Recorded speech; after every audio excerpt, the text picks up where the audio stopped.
Good afternoon, all, and Dios me lo bendiga a todos. May all of you be blessed. I'm kind of going late today, going at different times.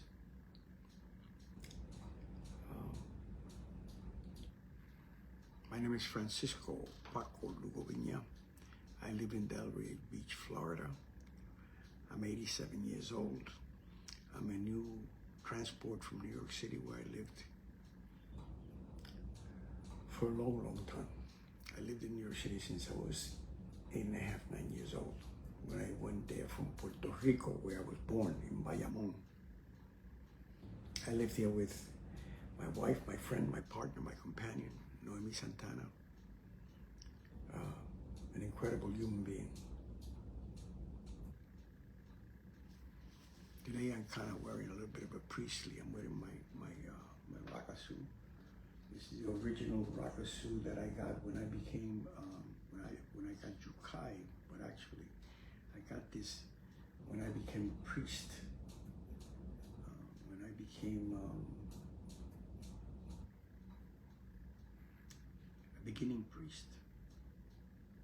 And there's a whole history of this raka suit, which one day I'll do a post on that. At any rate, I've been transmitting some stuff that I have on my wall, some beautiful, beautiful images of Buddhas meditating. This is the third of 3. I've done 2 already. And wanted to finish today, so I gave myself a goal that I was going to do this today. And of course, in the morning, I forgot that I do 7 to 9:30, sometimes 10 o'clock, with my partner Valerie Green from Naples. We get together on Zoom, and we have a whole planning session, teaching session.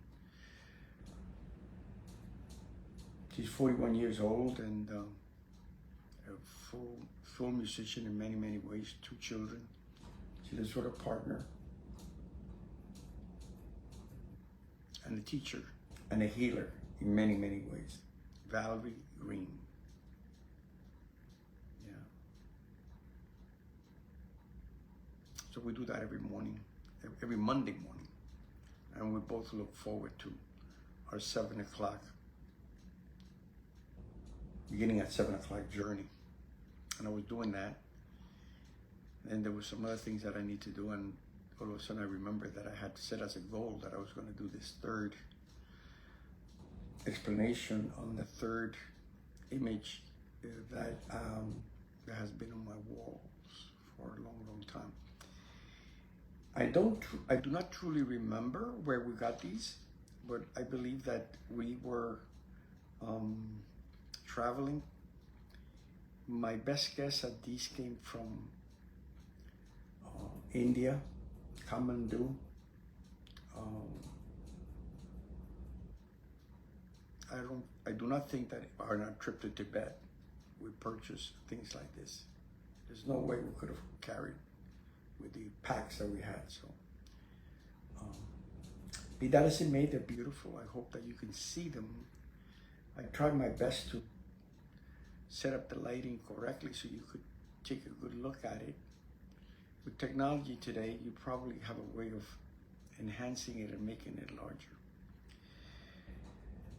So without any further ado, let me go and tell you what I believe here we're looking at. And I've done a little bit of research, so this doesn't come from all of my inner knowledge about these images. So what you're looking at is a Buddhist mandala, and most likely it comes from Tibet.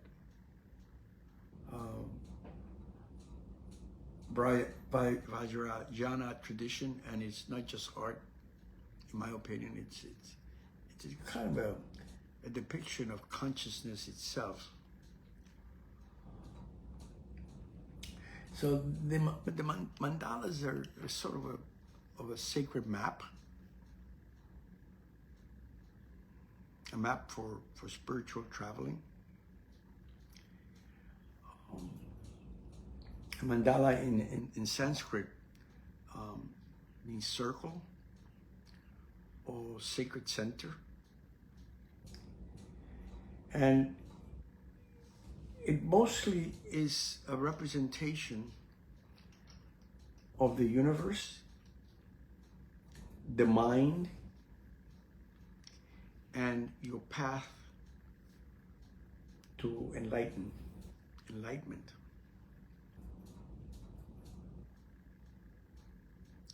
So images like this, in that tradition, is not something to be looked at, to be seen. Yes, you can do that. Yes, you could admire it as art, but it's more as an invitation to enter. The outer circle kind of represents the world of illusion, the world that a lot of us live in on a day-to-day basis. Their circular boundaries represents the cosmos, the cycle of life.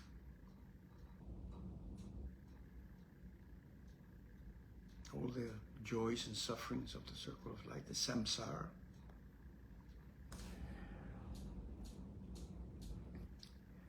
And it sort of represents the protective boundary between confusion and awakening.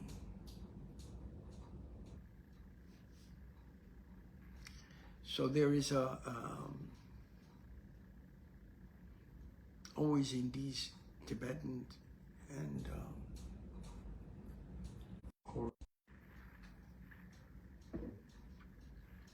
the call came in and interrupted this call, this transmission. So these chakra patterns, they're not random. They symbolize transformation of emotions, different engines of the mind.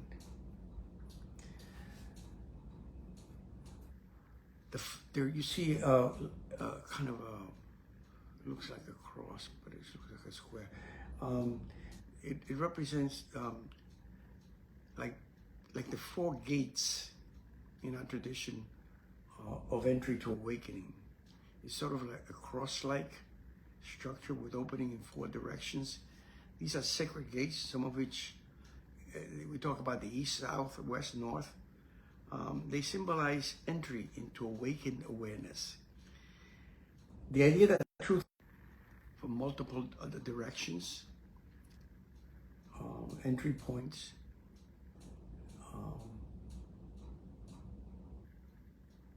so there's multiple paths, and this thing depicts that.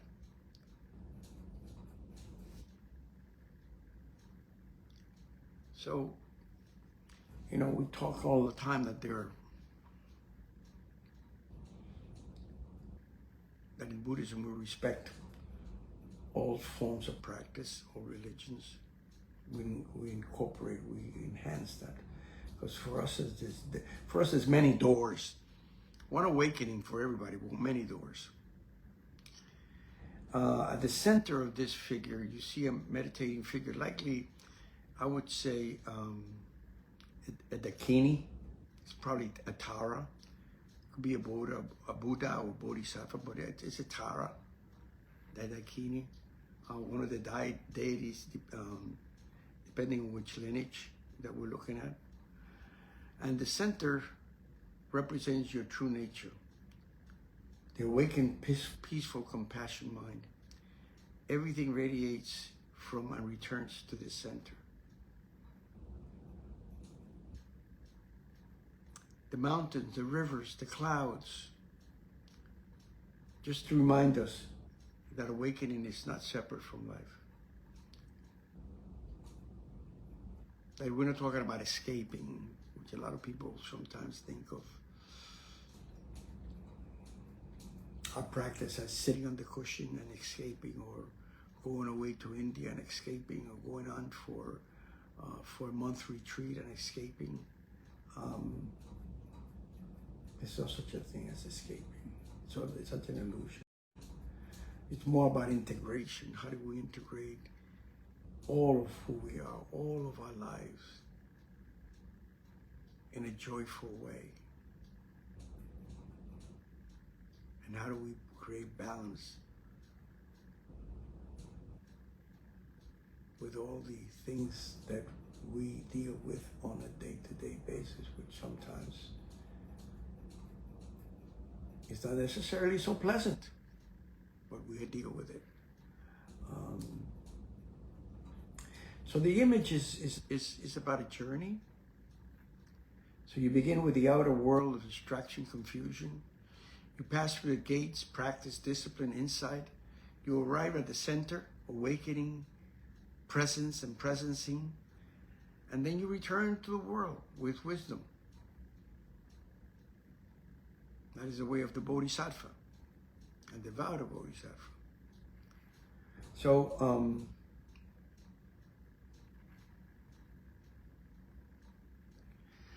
So this mandala is not something you see, it is something you are.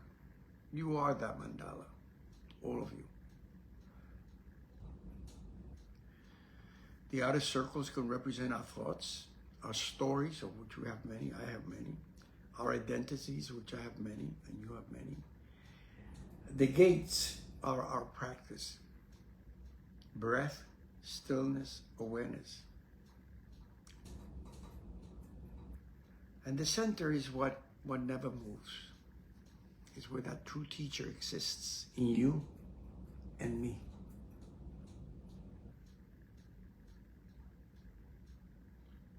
So I'm going to, at some point, suggest that you use an image like this that you may have in your home, or you may refer back to this one, and imagine walking into this mandala, and through one of those gates, and just say, what am I leaving behind right now as you walk through those gates? Then sit in the center.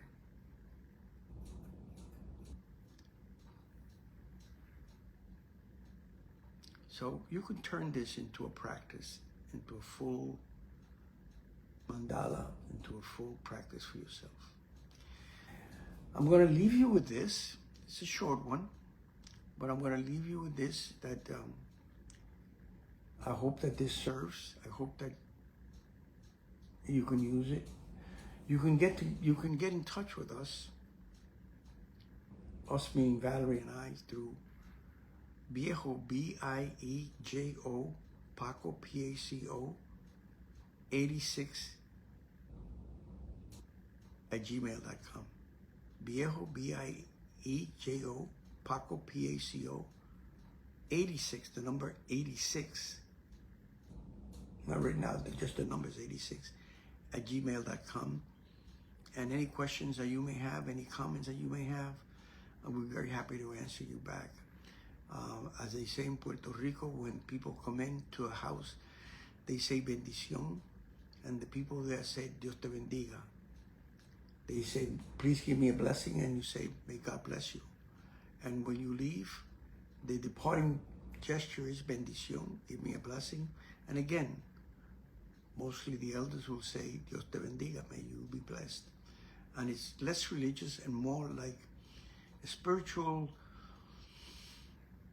identification of each person, asking each divinity to bless itself and bless you, like Namaste in India. So I leave you all. May all of you be blessed.